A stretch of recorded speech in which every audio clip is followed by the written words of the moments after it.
আর নাউনের তিনটে পজিশনের মধ্যে একটি হলো মূল ভার্বের আগে সাবজেক্ট হিসেবে নাউন বসে, মূল ভার্বের পরে যদি অবজেক্ট থাকে তাহলে নাউন, আর না থাকলে তো নেই। আর রুলস নাম্বার 3 হলো প্রিপজিশনের পরে সর্বদাই নাউন বসে। প্রধান তিনটি জায়গা। এবং আমরা একই সাথে জানি সেন্টেন্সে যেখানে নাউন বসে ঠিক তার আগে একটি শব্দ বসে, তার নাম হলো অ্যাডজেক্টিভ বা ডিটারমিনার্স। ডিটারমিনারটা মূলত কোন পার্টস অফ স্পিচ, এটা কিন্তু অ্যাডজেক্টিভ। ডিটারমিনার কাকে বলে? যে সকল শব্দ নাউনের আগে বসে চারটি কাজ করে। না, কি কি কাজ করে দেখো। নাউনের আগে বসে নাউনের সংখ্যা, নাউনের পরিমাণ, নির্দিষ্টতা এবং অনির্দিষ্টতাকে জ্ঞাপন করে। নির্দিষ্টতা আর অনির্দিষ্টতাকে, এই চারটে বিষয়কে নির্দেশ করে। নাউনের আগে বসতে হবে, তাহলে নাউন যেখানে বসে ঠিক সেইখানে ডিটারমিনারটা বসে। এখন ইংলিশ সেন্টেন্সে ব্যবহৃত প্রতিটা শব্দই কোনো না কোনো পার্টস অফ স্পিচ। হ্যাঁ, কয়েকটা ছোট্ট ছোট্ট উদাহরণ দেখি দেখো। সাবজেক্টে বসতে পারে, যেমন আমি হাতে একটি মার্কার তোমরা দেখতে পাচ্ছ, আমি বললাম দিস মার্কার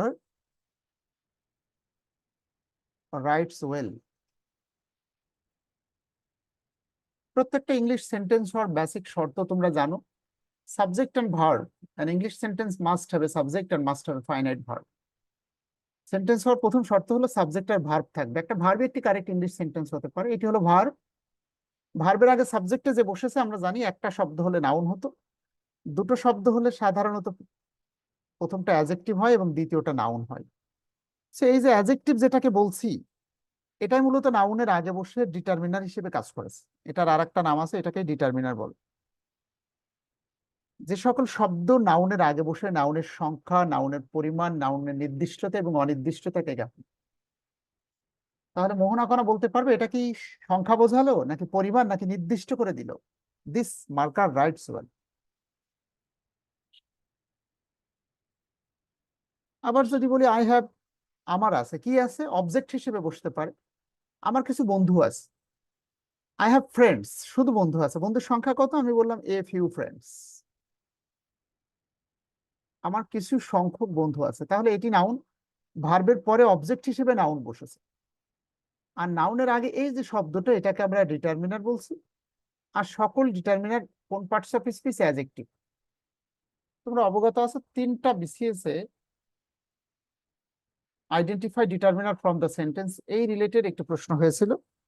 সেন্টেন্স থেকে ডিটারমিনারটাকে আইডেন্টিফাই করতে হবে। একটা না, দুইটা না, তিনটা বিসিএস এ পরপর পড়েছে।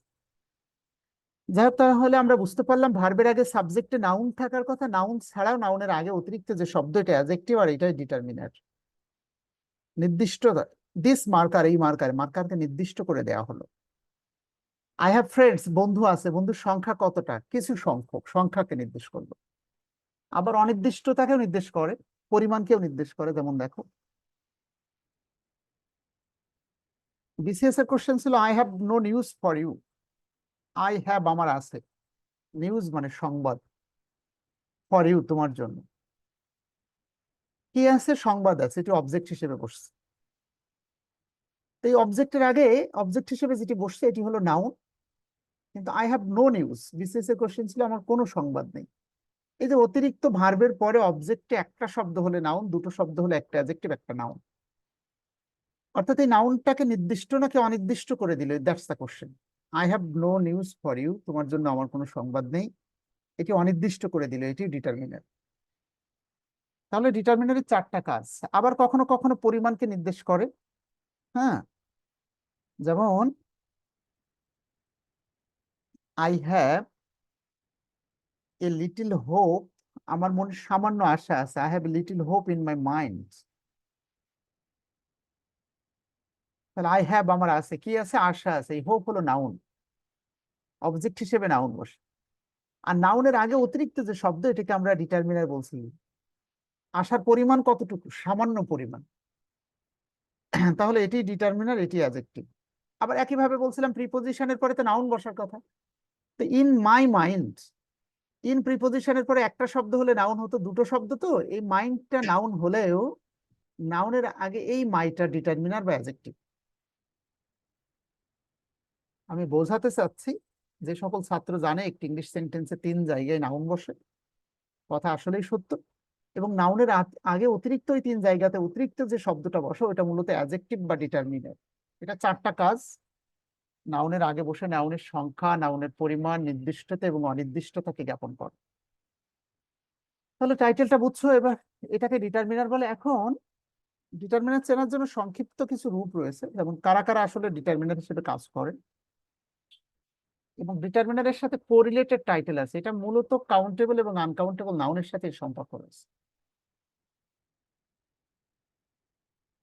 ঠিক আছে, সো আমি যেটি বোঝাতে চাচ্ছি ডিটারমিনার কোনটা কোনটা। যেমন সকল আর্টিকেল ডিটারমিনার হিসেবে ভূমিকা পালন করে। All article play role as a determiner. A and B কে আর্টিকেল বলা হয়, এটা ডিটারমিনার হিসেবে কাজ করবে। সকল পজেসিভ প্রোনাউনের কথা বলছি, বা পজেসিভ অ্যাডজেক্টিভ। প্রোনাউন হলে আর ডিটারমিনার হবে না, অ্যাডজেক্টিভ হলে পজেসিভ অ্যাডজেক্টিভ। বলতে পারবে পজেসিভ অ্যাডজেক্টিভ কোনগুলোকে মুখস্থ বলতে পারবে? পজেসিভ অ্যাডজেক্টিভ কোনটা কোনটা? This is my pen, this is your pen, my, your, his, her, হ্যাঁ, ডিয়ার। এগুলোকে পজেসিভ বলা হয়। এটা প্রোনাউনও হয়, অ্যাডজেক্টিভও হয়। প্রোনাউন হলে তার নাম ডিটারমিনার হয় না, অ্যাডজেক্টিভ হলে তার নাম ডিটারমিনার হয়। কারণ অ্যাডজেক্টিভের ধর্ম হলো নাউনের আগে বসা। তাহলে এই টাইটেল গুলো তোমরা কোথা থেকে মুখস্থ করবে? তোমাদের যখন পজেসিভ প্রোনাউন পড়াবো, পজেসিভ অ্যাডজেক্টিভ পড়াবো, তখন তো মুখস্থ করবে। আবার আছে সকল ডেমনস্ট্রেটিভ প্রোনাউন বা ডেমনস্ট্রেটিভ অ্যাডজেক্টিভ ডিটারমিনার হিসেবে কাজ করে। মনে রাখবে, যারা ডিটারমিনার হয় তারা প্রোনাউন না, তারা অ্যাডজেক্টিভ। ডেমনস্ট্রেট শব্দের অর্থ হলো যা নির্দিষ্ট করে দেয়। চারটা ডেমনস্ট্রেটিভ শব্দ আমরা সাধারণত জানি। টিএইচআইএস, দিস, টিএইসিএসি, দিস এর প্লুরাল, দ্যাট হলো দূরের সিঙ্গুলার, দ্যাট এর প্লুরাল হলো দোজ। তাহলে এই যে শব্দগুলো লিখছি এগুলো কিন্তু মূলত ডিটারমিনার্স। যেমন আমি বললাম দিস ইজ মাই মার্কার বা দিস মার্কার, একটু আগে বলেছিলাম। হ্যাঁ, বিসিএস এর কোশ্চেন ছিল দ্যাট সং, ওই গানটি আমার হৃদয়ে দীর্ঘদিন গাঁথা ছিল, haunted me for a long time. সেই যে নাউনের আগে অতিরিক্ত একটি শব্দ বসলো, নাউনটাকে নির্দিষ্ট করে দিল, এটার নামই ডিটারমিনার। পরীক্ষায় কিভাবে প্রশ্ন হবে? পরীক্ষার প্রশ্ন হলো এই সেন্টেন্সে কোনটি determiner. Me for a long time, long time. এটি বিসিএস 35তম বিসিএস এর question. That song haunted me for a long time. So এখানে দ্যাটটা হলো ডিটারমিনার, কারণ এটি হলো ভার্বের আগে সাবজেক্ট, একটা শব্দ হলে নাউন, দুটো শব্দ হলে একটা অ্যাডজেক্টিভ, একটা নাউন। তাহলে কারা কারা ডিটারমিনার হয় সংক্ষেপে ধারণা পেয়েছে। সকল আর্টিকেল ডিটারমিনার হয়, পজেসিভ অ্যাডজেক্টিভ হয়, ডেমনস্ট্রেটিভ অ্যাডজেক্টিভ হয়। আর কারা কারা হয়? ডিস্ট্রিবিউটিভ অ্যাডজেক্টিভও হয়। ডেমনস্ট্রেটিভ আর একটা হলো ডিস্ট্রিবিউটিভ। এখন স্বভাবতই শব্দগুলো শুনে একটু কঠিন মনে হচ্ছে। আচ্ছা, সো 38 না 39 বিসিএস এ পড়লো নিচের কোনটা ডিস্ট্রিবিউটিভ প্রোনাউন? মুখস্থ আছে কারোর? Is, every, either, neither. Is, every, either, neither. এটা মুখস্থ করলে তুমি দুই ভাবে বেনিফিটেড হবে। একটি হলো কোনটা ডিস্ট্রিবিউটিভ প্রোনাউন বা অ্যাডজেক্টিভ সেটি বলতে বলতে পারবে। আবার এগুলো ডিটারমিনার হিসেবে ব্যবহার হয় সেটিও বলতে পারবে। আবার এগুলো যখন নাউনের আগে বসবে সকল ডিটারমিনার অ্যাডজেক্টিভ হিসেবে ব্যবহার হয় সেটিও বলতে পারবে। Is, every, either, neither. তাহলে খুব সংক্ষেপে আমরা একটু ধারণা পেলাম এগুলো ডিটারমিনার্স। তো প্রশ্ন হলো এরা ছাড়া কি আর ডিটারমিনার হয় না? হয়। সকল সংখ্যা এবং পরিমাণ বাচক শব্দ। মূল ডিটারমিনারই হলো সংখ্যা এবং পরিমাণ বাচক শব্দ। কাউন্টেবল ডিটারমিনার আর আনকাউন্টেবল ডিটারমিনার। এর বাইরে ডিটারমিনার মূলত দুই ধরনের। একটিকে আমরা বলছি কাউন্টেবল ডিটারমিনার, যা কাউন্টেবল নাউনের আগে বসে। আর একটি হলো আনকাউন্টেবল ডিটারমিনার। বলতে পারবে কোনটা কোনটা কাউন্টেবল? মোহাম্মদ রিয়াজ, মোহনা কণা, ঝিনাইদহ।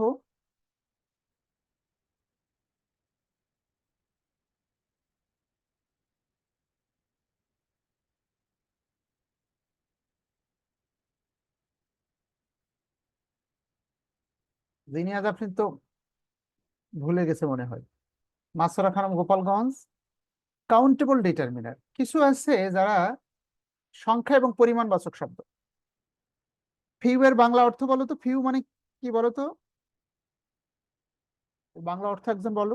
ফিউ অর্থ কি আর এফিউ অর্থ কি? কাউন্টেবল ডিটারমিনার শব্দ অর্থ হলো যে ডিটারমিনারটা কাউন্টেবল নাউনের আগে বসে, যা গণনা করা যায়। I have few friends, few এর বাংলা অর্থ হলো নেই বললেই চলে, মনে রাখার সুবিধার্থে টোটালি নেই। আই হ্যাভ ফিউ ফ্রেন্ডস মানে আমার কোনো বন্ধু নেই। I have a few friends মানে আমার কিছু সংখ্যক বন্ধু আছে। তাহলে বোঝা গেল ফিউ একটি নেগেটিভ শব্দ, এটার অর্থ হলো নেই বা নেই বললেই চলে। এ ফিউ মানে কিছু সংখ্যক আছে। আবার একইভাবে লিটিল মানে নেই বললেই চলে, আবার এ লিটিল মানে কিছু পরিমাণ আছে। এ দুটো অত্যন্ত গুরুত্বপূর্ণ শব্দ। মেনি মানে অনেক, মাস মানেও অনেক, কিন্তু এটা সংখ্যাবাচক, এটা পরিমাণবাচক। আই হ্যাভ মেনি ফ্রেন্ডস আমার অনেক বন্ধু আছে। আই হ্যাভ মাস মানি আমার অনেক টাকা আছে। যা গোনা যায় না তার আগে মাস বসে, যা গোনা যায় তার আগে মেনি বসে। মেনি মাস। কাউন্টেবল ডিটারমিনারের কথা বলছে, আর আনকাউন্টেবল আর কোনটা কোনটা আছে? একটু হলো এ নাম্বার অফ, আমি এক্সেল শিট দেখিয়ে দিচ্ছি। আর একটা হলো অ্যান অ্যামাউন্ট অফ, কিছু সংখ্যক আর কিছু পরিমাণ। তাহলে এটাকে আমরা টোটাল ডিটারমিনারটা আমরা একটু আইডেন্টিফাই করেছি। এছাড়া যত সংখ্যাবাচক শব্দ আছে 1 2 3 4 5, first second third fourth fifth, এগুলো সবই ডিটারমিনার হিসেবে কাজ করে। এটাকে কোয়ান্টিফায়ার বলে, quantifier. I have to friends, তাহলে টু ডিটারমিনার। তাহলে এইগুলোকে আমরা ডিটারমিনার বলছি। আশা করি এই ডিটারমিনার নামে একটি টাইটেল সম্পর্কে ধারণা পেয়েছো। এখন আসো, এটা পড়তে হবে যে কারণে, সেটি হলো কোন ধরনের প্রশ্ন উত্তর করার জন্য। একটু লেকচার শিটটা দেখো।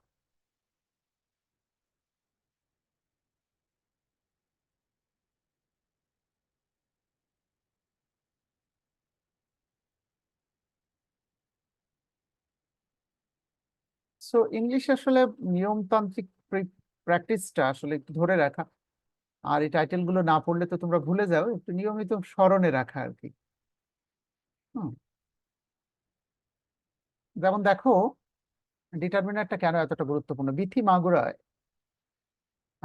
বলো তো দেখি, এই 42তম বিসিএস এর কোশ্চেন দেখো। Identify the determiner in the sentence, sentence থেকে ডিটারমিনার আইডেন্টিফাই করো। ব্রিং মি দ্যাট বুক, তুমি বলো এই সেন্টেন্সে সাবজেক্ট কোনটা, ভার্ব কোনটা, যেটা না হলে সেন্টেন্সে হতো না। স্যার সাবজেক্ট হচ্ছে ইউ, আর ব্রিং হচ্ছে ভার্ব। ভার্ব।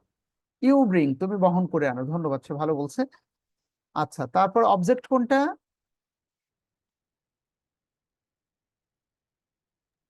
এই স্যার সেন্টেন্স বুক। দুইটা অবজেক্ট আছে। বাবা আমাকে একটি কলম দিল, কি দিল? কলম দিল। কলম অবজেক্ট, কাকে দিল? আমাকে দিল, আমাকেও অবজেক্ট। এবার bring me, you bring me, তুমি আমাকে বহন করে আনো, একটি বই নিয়ে এসে দাও। হ্যাঁ, কি আনবে? বই। কাকে দিবে? আমাকে দিবে। দুইটা অবজেক্ট আছে। তাহলে অবজেক্ট হিসেবে নাউন বা প্রোনাউন বসে। ইউ সাবজেক্ট, ব্রিং হলো ভার্ব, তুমি দাও কাকে? আমাকে, অবজেক্ট। আবার আরেকটি অবজেক্ট আছে, কি দিবে? বই দিবে, দ্যাট বুক। স্বভাবতই অবজেক্টে যারা থাকে হয় নাউন বা প্রোনাউন। এটি প্রোনাউন, এটি নাউন। এখন ডিটারমিনার কোনটা? নাউনের আগে যা বসে নাউনের সংখ্যা, পরিমাণ, নির্দিষ্টতা এবং অনির্দিষ্টতাকে জ্ঞাপন করে। আফরিন বলো, এটা কি সংখ্যা পরিমাণ বোঝালো নাকি নির্দিষ্ট করে দিল?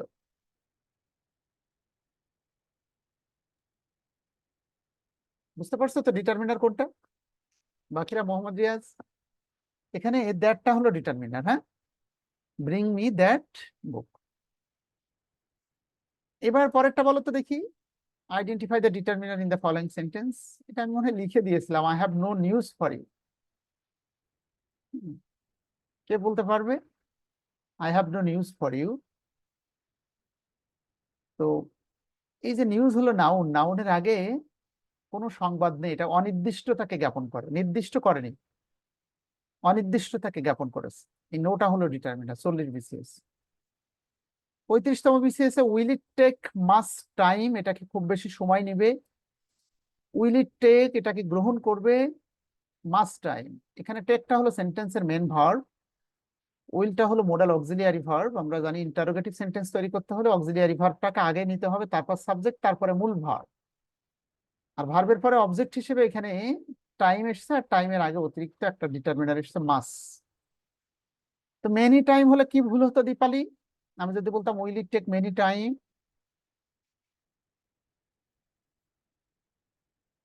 বলতে পারবে কেউ কি কেন ভুলটা হতো? স্যার বলবো? হ্যাঁ বলো, কেন বলবে না? টাইম তো আনকাউন্টেবল নাউন, আর মাসও আনকাউন্টেবল, আর মেনি তো কাউন্টেবল নাউনের ক্ষেত্রে প্রযোজ্য।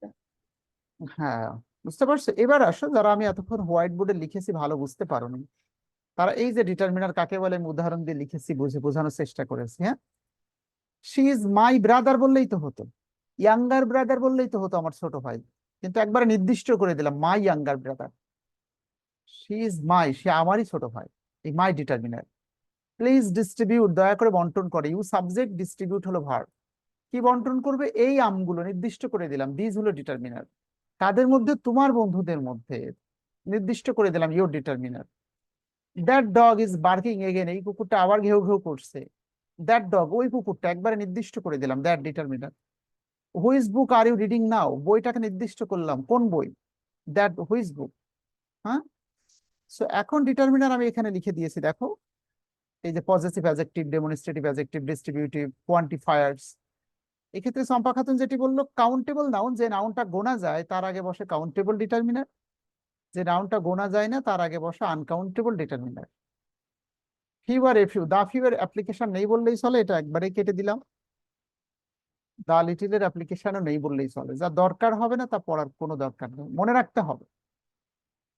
ফিউ যদি বসে কম্পারেটিভ ডিগ্রি এর ক্ষেত্রে, ফিউ না হয়ে ফিওর হতে পারে, আর স্বাভাবিকভাবে লিটিল না হয়ে লেস হতে পারে। গুড, বেটার, বেস্ট হয়। যেখানে ফিউ বসার কথা সেখানে কম্পারেটিভ হলে ফিউ ফিওর ফিউস্ট হতে পারে, লিটিল লেস লিস্ট হতে পারে। হ্যাঁ, বিশেষ দ্রষ্টব্য দিয়ে একটি শব্দ এখানে লেখা আছে। হ্যাঁ, খুব ইম্পর্টেন্ট চারটে শব্দের কথা বলছি। চারটে শব্দ আছে, এটাকে আমরা বলছি লাইক এ পটেটো, ঠিক গোল আলুর মতো করে সকল তরকারিতে যেমন ব্যবহার করো। এটাকে কমন ডিটারমিনার বলা হয়। নাউনটা গোনা যাক আর না যাক, এই চারটে ডিটারমিনার সেন্টেন্স সব জায়গায় বসাতে পারবে, বাক্যটা ভুল হবে না। কিন্তু মনে রাখতে হবে, কাউন্টেবল নাউনের আগে কাউন্টেবল ডিটারমিনার অপশনে থাকলে এটাই ব্যবহার করতে হবে। আনকাউন্টেবল নাউনের আগে আনকাউন্টেবল ডিটারমিনারই ব্যবহার করতে হবে। যদি না থাকে তখন এই চারটে ডিটারমিনার মুখস্থ করে ফেলবে। হ্যাঁ, যেমন I have a lot of friends, বন্ধু গোনা যায় তার আগে লট অফ দিলাম, এটিও right. I have a lot of money, money গোনা যায় না তার আগে লট অফ দিলাম, এটিও রাইট, কারণ এটি common determiner. I have some enemies, আমার কিছু শত্রু আছে, এটিও right. I have some time, এটিও রাইট, কারণ এরা সব জায়গায় বসতে পারে। এবার আসো, আসলে এই টাইটেলের সাথে বোঝা গেল দুটি বিষয়ের সম্পর্ক আছে, একটি হলো কাউন্টেবল নাউন আর একটা আনকাউন্টেবল নাউন। তোমরা জানো এই পৃথিবীর অধিকাংশ নাউনে গোনা যায়, শুধু শিখতে হবে কোন নাউন গোনা যায় না। স্বাভাবিকভাবেই ছাত্ররা কিছু নাউন জানে যা গোনা যায় না, যেমন টি, চা, কফি, এই তো গুনতে পারবে না। সুগার, চিনি গুনে শেষ করতে পারবে না। হেয়ার, মাথা চুল। ওয়াটার, পানি। ইয়ার, বাতাস। রাইস, হ্যাঁ, বুঝতে পারছো, এগুলো গুনতে পারবে না। কিন্তু কিছু নাউন আছে যা ছাত্রের মনে হয় গোনা যাবে, অথচ বাস্তবে গোনা যায় না। এমন ইম্পর্টেন্ট 10টা আনকাউন্টেবল নাউন আমি লিখে দিচ্ছি, যদিও শীটে নানান ভাবে লেখার চেষ্টা করেছি, বোঝানোর চেষ্টা করেছি। স্টাডি করবে, চাকরির প্রশ্নগুলো কিভাবে হবে আমি একটু ধারণা দিচ্ছি। সব থেকে মোস্ট কমন আনকাউন্টেবল নাউন যেটি জানতেই হবে। হ্যাঁ, এর মধ্যে সব থেকে ইম্পর্টেন্ট যদি এক লাইনে বলতে হয়, তাহলে এই যে ওয়ার্ক দেখছো, কাজ, এবং মানি, টাইমের কথা বলছি। মনে করো কোনো একজন ছাত্র বিশেষ ব্যস্ততার কারণে সবগুলো পড়তে পারলো না, দয়া করে আমি এই যে নিচে যেগুলো লিখেছি, এই যে আনকাউন্টেবল নাউন, এটি তাকে অবশ্যই জানতে হবে এগুলো।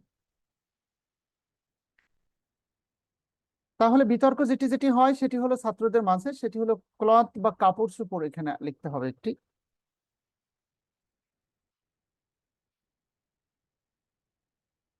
ক্লথ বা ক্লথিং এর কথা আমরা বলছি, এটি কেন আনকাউন্টেবল নাউন কেউ বলতে পারবে? তোমার তো মনে হয় ক্লথ বা ক্লথিং, কাপড় চোপড় গোনা যায়, অথচ আমরা বলছি এটা গুণে শেষ করতে, গুনতে পারবে না, এটা আনকাউন্টেবল নাউন। কিন্তু সেন্সটা আসলে কি? আসলে ক্লথ বলতে কাপড়, কিন্তু এটা শার্ট নাকি প্যান্ট নাকি পাঞ্জাবি তা নির্দিষ্ট করে যেহেতু বলেনি, এটা আনকাউন্টেবল ভাবতে হবে। একইভাবে মানি এর ব্যাখ্যাটাও ঠিক একইভাবে আমরা দিতে চাচ্ছি। Money is the name of a general currency, পৃথিবীর সকল মুদ্রার সাধারণ নাম কিন্তু মানি। মানি বলতে যখন টাকা বলবে তখন এটা কাউন্টেবল, ডলার বললে কাউন্টেবল, পাউন্ড বললে কাউন্টেবল। কিন্তু মানি বলতে আসলে কোন দেশের মুদ্রা তা কিন্তু বলেনি, কাজে এই সেন্সে এটাকে আনকাউন্টেবল বলছে। কোন রাইটার এটিকে বলে থাকে এটি নোট নাকি কয়েন, সেটি যেহেতু নির্দিষ্ট করে বলা হয়নি, কয়েন নাকি নোট যেহেতু নির্দিষ্ট নয় ওই সেন্সে আনকাউন্টেবল, এটা কোন রাইটার বলে। কিন্তু আমার দৃষ্টিতে লজিক্যাল হলো এটি কোন মুদ্রার কথা বলা হয়েছে সেটি বলেন। যাক, একইভাবে আমরা এই যে ফার্নিচারের কথা বলছি, ফার্নিচার মানে আসবাবপত্র, দেখে মনে হয় গোনা যায়, কিন্তু আমরা বলছি গুণে শেষ করতে পারবে না, বিকজ ফার্নিচারকে নির্দিষ্ট করে দেওয়া হয়নি, এটি কি চেয়ার, টেবিল নাকি সোফা নাকি বেড, তা যেহেতু সুনির্দিষ্ট নয় কাজে এটি একটি আনকাউন্টেবল নাম। একইভাবে হোপ মানে আশা, ইনফরমেশন মানে তথ্য, এগুলো আনকাউন্টেবল নাউন। এডিভিআইসি অ্যাডভাইস হলো আনকাউন্টেবল নাউন, কিন্তু এডিভিআইএসি অ্যাডভাইস উপদেশ দেওয়া, এটি ভার্ব। মনে রাখতে হতে পারে ব্রেড মানে রুটি স্যার, এটিতে গুণা যায়। হ্যাঁ, এই এরূপ কিছু বিষয় তোমাদের মধ্যে বিতর্ক হতে পারে। একইভাবে ওয়ার্ক মানে কাজ, এগুলো ইম্পর্টেন্ট আনকাউন্টেবল নাউন। প্রশ্ন হলো এগুলোকে আমরা আলাদা করে শিখতে চাচ্ছি কেন? বিকজ আনকাউন্টেবল নাউনের আগে আনকাউন্টেবল ডিটারমিনারটা বসবে।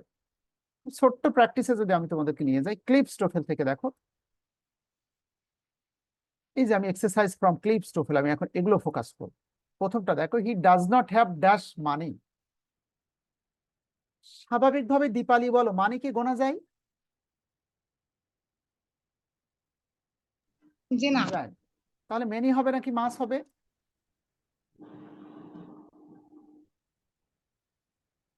হি ডাজ মাছ নট হবে। মাস হবে, কারণ এখানে স্পষ্ট করে টেবিলে লেখা আছে যে নাউনটা গোনা যাবে না, তার আগে এই তিনটের যে কোনো একটি বসবে, লিটিল এ লিটিল অথবা মাস অথবা অ্যান অ্যামাউন্ট অফ। আর যা গোনা যাবে তার আগে ফিউ এ ফিউ অথবা মেনি অথবা এ নাম্বার অফ বসবে, তাহলে মাস মানি হবে। ধন্যবাদ। আই উড লাইক, আমি চাই, ড্যাশ সল্ট লবণ অন মাই ভেজিটেবলস, আমার সবজিতে লবণ চাচ্ছি। সল্ট কি গুণে শেষ করতে পারবে? কর্মী ঢাকা, সল্ট বা লবণ গুণে শেষ করা যাবে না। কাজেই এ লিটিল শব্দটা ব্যবহার করতে হবে। আই উড লাইক, আমি চাচ্ছি, এ লিটিল সল্ট, সামান্য পরিমাণ লবণ। আর শুধু লিটিল মানে লবণ টোটালি চাচ্ছি না, এ লিটিল মানে সামান্য পরিমাণ চাই। তো সে বট, সে ক্রয় করলো dash card last night, card যেহেতু এস যোগ করা আছে তাহলে এটি কাউন্টেবল, যা গোনা যায় তার সাথে এস করতে হয়। কার্ড মানে তাস, তাসের সংখ্যা গোনা যায়, যেহেতু এটা গোনা যায় তাহলে দ্যাট না হয়ে দোজ হবে। কেন? কারণ ইংলিশের একটি সাধারণ টাইটেল হলো হেডওয়ার্ড সিঙ্গুলার হলে নাউনটা সিঙ্গুলার হয়, যেমন ওয়ান হেড কিন্তু টু হলে হেডস, ওয়ান মার্কার কিন্তু টু বললে মার্কার্স, ওয়ান কার্ড কিন্তু টু হলে কার্ডস। একইভাবে ওখানে যেহেতু কার্ড আছে, তাস আছে, অনেকগুলো তাস, এই কারণে দ্যাট না হয়ে দোজ হবে, দোজ কার্ডস। একটা মার্কার বললে দ্যাট মার্কার, কিন্তু অনেকগুলো মার্কার বললে তো দ্যাট বলা যাবে না, দোজ মার্কার্স বলতে হবে। ওয়ান ম্যাঙ্গো হবে, টু কি আর ম্যাঙ্গো হবে নাকি ম্যাঙ্গোজ হবে? মোহাম্মদ রিয়াজ, টু ম্যাঙ্গোজ হবে, তাই না? এটি ইংলিশ গ্রামারের সাধারণ প্যাটার্ন, যে নাউন যদি প্লুরাল হয় হেডওয়ার্ড প্লুরাল হবে, নাউন যদি সিঙ্গুলার হয় হেডওয়ার্ড সিঙ্গুলার হবে, এই বিষয়টা কিন্তু বুঝতে হবে। ঠিক আছে, কাজে those is the correct answer. This are dash students, যেহেতু ছাত্র গোনা যায় তাহলে কাউন্টেবল ডিটারমিনার হবে। এটা কম্পারেটিভ ডিগ্রি লিটল লেস হবে না, ফিউ না হয়ে ফিউয়ার হবে, ফিউয়ার স্টুডেন্টস, কারণ এখানে দেন আছে, তো দেন থাকলে তুলনা করা বোঝালে কম্পারেটিভ ডিগ্রি হয়। There is dash bad news, news একটা আনকাউন্টেবল নাউন, এটা গোনা যায় না, এস থাকা সত্ত্বেও কিছু নাউন আছে যে আনকাউন্টেবল, তো এই কারণে টু মাচ হবে কারেক্ট উত্তর। হ্যাঁ, there is too much bad news.